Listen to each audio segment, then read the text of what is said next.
Assalamualaikum warahmatullahi wabarakatuh. Perkenalkan, nama saya Rizky Anita, dan rekan saya ada Intan Lestari, Keanu Girald, dan Yusron Shah. Hari ini kami akan mempresentasikan tentang pemulihan ekonomi nasional melalui kebijakan investasi.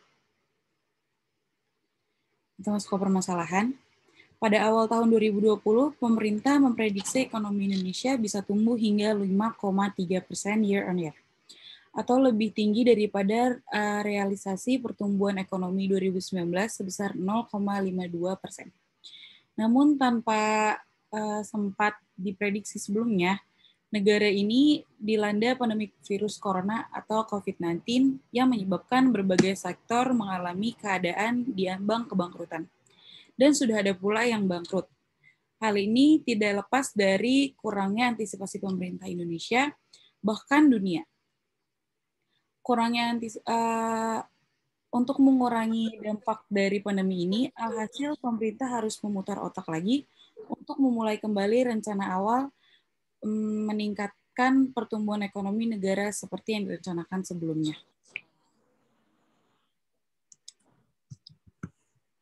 Pada presentasi kali ini akan dijabarkan masalah yang dihadapi pemerintah dengan melakukan tinjauan teori-teori dalam mata kuliah negara pasar dan masyarakat, serta solusi yang bisa ditawarkan dalam usaha untuk membantu bangkitnya perekonomian di Indonesia.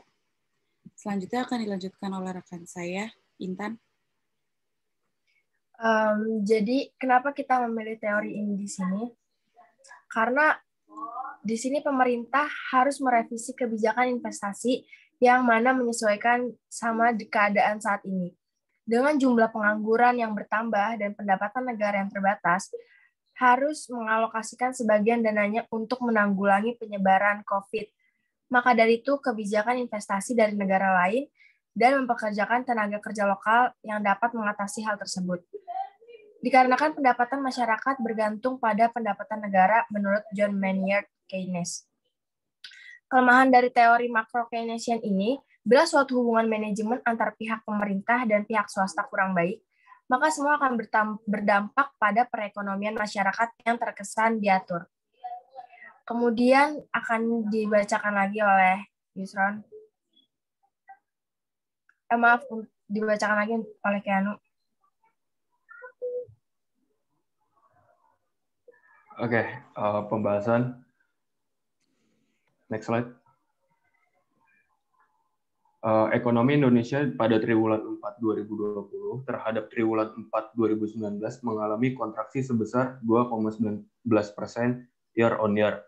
Kontraksi adalah kondisi penurunan siklus ekonomi yang dalam, sehingga angka PDB berada di kisaran minus. Dari sisi produksi, lapangan usaha transportasi dan pergudangan mengalami kontraksi pertumbuhan terdalam sebesar 13,42%. Dari sisi pengeluaran, komponen ekspor barang dan jasa mengalami kontraksi pertumbuhan terdalam sebesar 7,21%. Sementara, impor barang dan jasa yang merupakan faktor pengurang terkontraksi sebesar 13,52%. Merosotnya PDB Indonesia disebabkan oleh banyaknya perusahaan yang bangkrut dikarenakan efek dari pandemi COVID-19, terutama pada perusahaan-perusahaan yang bergerak di bidang jasa. Tidak hanya perusahaan, namun UMKM juga terkena dampak dari COVID-19.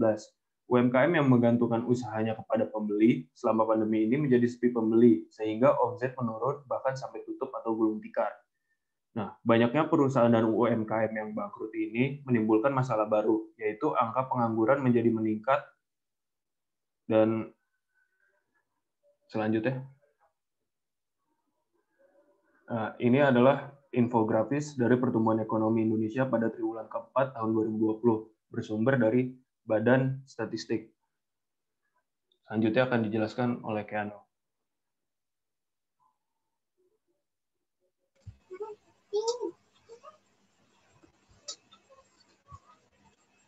Solusi yang bisa kelompok kami tawarkan kepada pemerintah untuk mengurangi dampak dari yang terjadi adalah dengan meningkatnya pengangguran karena banyaknya perusahaan yang bangkrut, maka pemerintah harus bisa membuka investasi seluas-luasnya dengan syarat wajib mempekerjakan warga negara Indonesia.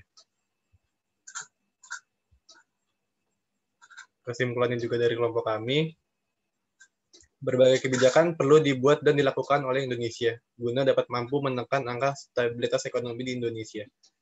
Pada saat ini, di mana Indonesia sedang dihadapkan oleh krisis ekonomi akibat lambatnya laju pertumbuhan ekonomi.